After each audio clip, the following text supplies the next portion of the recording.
Okay, so lately I've been seeing stand-up paddleboarding everywhere I look. Yeah, it's definitely having a moment. It is. And you know those pictures, like on social media, of those crystal clear waters and people just gliding effortlessly on their boards? And they make it look so easy. I know, right? I'm like, sign me up. And I'm already picturing myself, soaking up the sun, getting a workout without even really realizing it. I'm all for a workout that doesn't feel like a workout. Totally. So get ready because today we are talking all things SUP. All things. And to help us navigate these waters, we're diving into some articles from Pau Hana Surf Supply. Great source. They've got some good stuff like hike and paddle and how to stand up paddleboard, SUP expert advice for beginners 2024. I love that hike and paddle trend. It's like, picture this. You spend the day hiking, breathtaking trails, and then, to top it off, you're out on the water on your SUP, just gliding across this serene lake. Oh my gosh, talk about connecting with nature. Hiking and paddling, two amazing outdoor activities all rolled into one. It's the ultimate adventure combo. It really is. Okay, for this deep dive, let's zero in on the SUP part. Sounds good. And more importantly, what you need to know to get started. Yes, let's do it. Because I think having the right gear can make all the difference. Absolutely. And it all starts with the board. Okay, the board, the heart and soul of paddleboarding.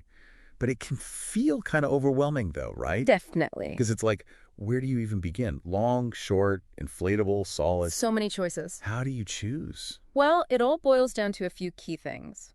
Your weight, how much experience you have, which in this case we're assuming is beginner, and how you're actually planning to use the board. Okay, so break it down for us. What are the big things people should be thinking about when it comes to, size and all that? Let's start with the width. Wider means more stability. Yeah. And as a beginner, that's what you want, right? You want to feel stable. Thickness, that's going to determine the weight capacity, so you plus anything else you might be carrying on the board. And then the length, that's really going to affect how fast the board glides. Okay. So generally, longer boards are faster. Okay, so longer, faster, wider, more stable. I can get behind that. Exactly. I'm all about stability, especially as a beginner. Yes. I'm picturing a lot of accidental swims in my future if I don't have a nice, stable board. We want to avoid that. Exactly. Yeah. Now, I know that Pau Hana actually gives some board recommendations, right? They do. They have some great ones. Where are they? For beginners, they love the Big Easy Hawaiian. Okay. It's super stable, perfect for those first-time wobbles. I like the sound of that. And get this, it's durable enough for families and even dog-friendly. Oh my gosh. A dog-friendly paddleboard. Sign me up. Exactly. You can bring your furry friend along for the ride. Another great option, the Malibu Classic. Also known for being super stable, really durable construction. And then this is where it gets really interesting. They also have an inflatable option, the Solo SUP Backcountry. Okay, inflatable. Tell me more about inflatable paddleboards. It packs down to the size of a sleeping bag. What? Yeah, it's perfect if you're short on space. And it's ideal for, medium to smaller paddlers. That's amazing. I would have never thought about that as an option. That's revolutionized my whole outlook on paddleboarding. Right. You could throw it in your car, go for a paddle whenever you want. So convenient. Okay, so we've got the board, but I'm guessing we also need a paddle, right? A paddle, yes. We can't forget the paddle. And again, how did you choose the right one? So you want a paddle that's roughly the length of your arm extended overhead. Okay, easy enough. And then you've got to decide between an adjustable or fixed length. Adjustable or fixed length. I'm assuming adjustable is probably the way to go for a beginner. Yeah, adjustable is a great choice for beginners because you can kind of play around with the length until you find what feels right for you. Makes sense. And if you're sharing gear with, family or friends. Exactly. It's always nice to have that flexibility. Okay, awesome. So we've got the board, we've got the paddle. What else could we possibly need? Well, you're going to want a leash. It's basically like your lifeline to the board, just in case you take an unexpected swim. Okay, unexpected swim. So you're saying it's not a matter of if I fall in, it's when I fall in. I mean, it happens to the best of us, right? Okay. That's where the leash comes in. So it keeps you connected so you're not, flailing around in the middle of the lake trying to get back to your board. Exactly. And for calmer waters, an ankle or below-the-knee leash is perfect. Okay. If you're doing something remember we talked about hike and paddle? Yes. If you're in moving water, you want to look for a quick release leash, one that attaches to your PFD. Okay, PFD. Break that down for us. What is a PFD and why do I need it? A PFD is a personal flotation device. Okay. It's basically a life jacket. And honestly, it's not just a good idea, it's often the law, especially on open water. Okay, so safety first, always a good rule to live by. Exactly. I like that these days they have PFDs that are actually kind of, stylish and comfortable. Oh, yeah, absolutely. You don't have to sacrifice style for safety anymore. No more giant orange marshmallows. Exactly. Okay, so we've got the board, the paddle, the leash, the PFD. Anything else before you learn how to, actually stand up on this thing? Oh, right. Almost forgot about what we should be wearing. It seems obvious, but it's important to dress for the water and the weather. Yeah, okay. Sun protection is key here, so hat, sunglasses, and then reef-safe sunscreen is always a good idea. Yes, got to protect those coral reefs. Absolutely. Okay, what about clothes? Should I, break out my best cotton outfit? No, not cotton. Okay. It absorbs water and takes forever to dry. That makes sense. So you want something that dries quickly, like swimwear, athletic wear, that kind of thing. Light, comfortable, quick drying. Got it.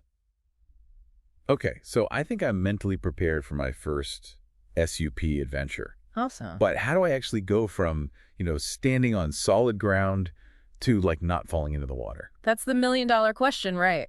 It is. It's all about finding your balance. Okay. And we'll walk you through it step by step. Okay, walk me through it. I'm ready. So first things first, you want to be in calm, shallow water. Okay. So walk your board out until you're about knee-deep using that center carry handle for balance. Okay, so knee-deep water, holding the handle. Got it.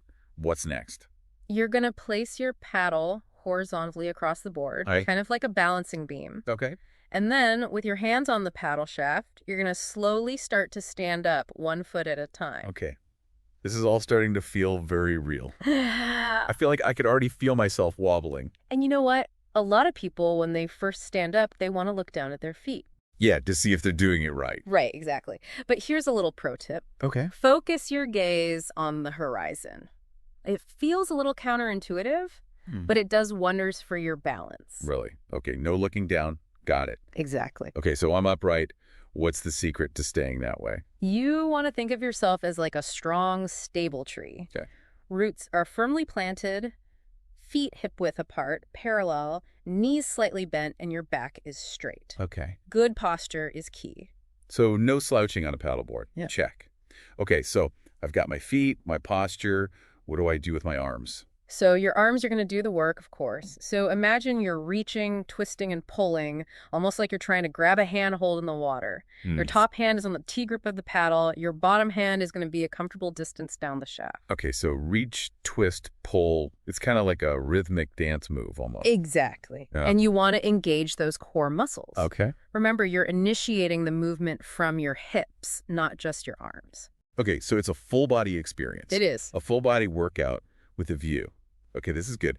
Now, how do I keep from just going in circles? That's another really good question. So the key to going straight is keeping your paddle stroke close to the board. Okay. The further out you go, the more likely you are to turn. Okay, so stay close for straight lines.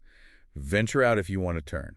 Now, speaking of turns, how do I actually get this thing to change direction? Okay, so that's where the sweep stroke comes in. The sweep stroke, okay. So imagine you want to turn left. Okay. You're going to plant your paddle on the right side of the board near the nose, and you're going to twist your top hand so that the blade is facing away from the board, Okay. and then pull it in a wide arc from nose to tail. So I'm basically like drawing a big C shape in the water with my paddle. You got it. Okay.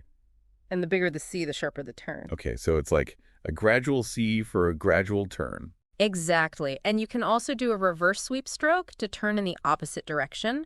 So for that one, you'd start near the tail and sweep towards the nose. Oh, okay, got it. Mm-hmm. This is making so much sense. And we haven't even talked about the draw stroke yet. Yes. The draw stroke. Tell me everything. Okay, so the draw stroke is going to be your secret weapon for moving sideways. Okay. So let's say you're trying to, you need to pull up alongside a dock or another paddleboard. You would rotate your upper body towards the direction that you want to go, extend your arms out, and then you're going to plant that paddle blade in the water, parallel to the board, and pull towards you. It's like magic. Moving sideways. I feel like we should be talking about spells and potions. Maybe we should switch gears and do a deep dive on magic knights. Maybe we should. Okay, so we've talked about all these like paddling techniques. What about common mistakes? Like what are some things that people do, especially beginners, that I should try to avoid? Oh, that's a great question. And you know what? We already touched on one of the biggest ones, looking down at your feet. Right. Eyes on the horizon. It's like the paddleboarder's mantra. Exactly. Keep your eyes up. Another common mistake is holding the paddle incorrectly. Oh, okay. How so? You want to make sure that the blade is angled towards you, not away from you. Oh, okay. Seems like a small thing, but it's going to make a big difference in how efficiently you're moving through the water. That makes sense. And remember how we talked about foot placement being so important for balance? Yes. Staying near that center handle is key. If you go too far forward or too far back, you're going to have a wobbly ride. Right. That center handle is my anchor point. Exactly. And one more thing, don't forget about your core. Oh, yeah. The core. It's so easy to just rely on your arms. Right. Because your arms are already like doing a lot of work. They are, but engaging those core muscles is going to make your paddling so much more efficient. Okay. So engage that core. Yeah. It's not just about like looking good in a swimsuit. It's about paddling like a pro. Exactly. And then one final tip. Don't be afraid to adjust your technique based on the conditions. So wind, current, those can be your friend or your foe out there. Right. It's like they say, go with the flow, or in this case, paddle with the flow. Speaking of flow, now that I've like mastered the basics, or at least in my head I feel like I have, what other kinds of SUP adventures are out there? Yeah. So we've got the basics down, but this feels like just the beginning. What other kinds of SUP adventures await? Well, you've mastered like the whole flat water paddling thing. Okay, in my mind I have. Which is awesome. That opens up a ton of possibilities, calm lakes and bays and rivers. Right. But for anyone who wants a little more excitement, Okay, more exciting? there's SUP surfing. SUP surfing. That sounds, I don't know, exhilarating and terrifying at the same time. It's definitely a thrill. You're riding waves, but on a paddleboard. Oh, So you need like balance and agility, and you also need a good understanding of surfing etiquette. surfing etiquette. That's something I'd never even thought about. Yeah, it's really important when you're out there. What does that mean? It's all about safety and being respectful when you're sharing the water with other people, like things like right of way, Okay. who gets priority on a wave, Right. and, avoiding collisions. Yeah, because a paddleboard is a lot bigger than a surfboard. Oh, yeah, you don't want to be on the receiving end of that. No, thank you. I'll stick to, like, the calm waters for now. Probably a good idea. Yeah. But then there's always SUP yoga. SUP yoga. Okay, we touched on that earlier, but I'm still trying to, like, wrap my brain around it. It's exactly what it sounds like. Yoga. On a paddle. On a paddleboard. Wow. It takes balance and core strength to, like, a whole new level. I can imagine. But it's amazing for connecting with nature and like really challenging yourself. Picture, flowing through your sun salutations as the water is gently rocking beneath you. That does sound like incredibly peaceful Right. and challenging. I can barely touch my toes on solid ground.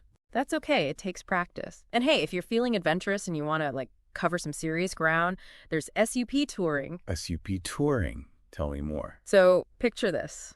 You pack up your board with camping gear, Oh, wow. and you set off on a multi-day paddling expedition, exploring hidden coves and cruising along scenic coastlines. It's like backpacking, but on the water. Yes, exactly. That sounds incredible, but probably not for like a beginner. It's definitely an advanced move. You need to be pretty fit. You need some strong navigation skills, and you also need the right gear. Good. You're going to want a board that's designed specifically for touring. Yeah. Those are typically longer and narrower than your standard SUP, just because you want that speed and efficiency. Okay, so from Zen yoga to like multi-day expeditions, Mm-hmm. the possibilities really are endless with this. They are. What's your speed? I don't know. You've got me thinking now. Right. Any other like surprises up your sleeve? Well, for the true thrill seekers, there's always whitewater SUP. Whitewater, as in like rapids and rocks. That's right. Imagine like navigating those fast-moving rivers, dodging obstacles, riding waves. It is the most extreme form of SUP. Okay, I think I'm going to file that one under maybe someday. Maybe once I've like conquered my fear of flat water. Probably a good call. But hey, if whitewater's not your thing, there's always SUP fishing. SUP fishing, is that really a thing? Yeah, it's a thing, and it's getting more and more popular all the time. Yeah. It basically lets you access those hard-to-reach fishing spots that you couldn't really get to by boat or from the shore. Oh, okay. See, that actually sounds kind of fun. Right. Peaceful, scenic. Maybe you'll catch some dinner. Maybe I will. I like it. That's the best thing about SUP. There's really something for everyone. I love that. And Yeah. I love that we had this deep dive today. We talked about everything, choosing the right gear, how to like not fall in the water. We've explored all these different kinds of SUP adventures, from tranquil to extreme, and hopefully, inspired you listening to give it a try. And remember, it's not about being perfect. It's about getting out there, having fun, and enjoying the journey. Yes. Embrace the wobble. Embrace the wobble. I love that. Big thanks to Pau Hana Surf Supply for, all the inspiration and the knowledge. We'll be sure to leave links to their articles in the show notes. So if you're listening and you want to learn more, you can check it out. And hey, maybe we'll see you out on the water someday. Until then, happy paddling, stay curious, and thanks for joining us for another deep dive.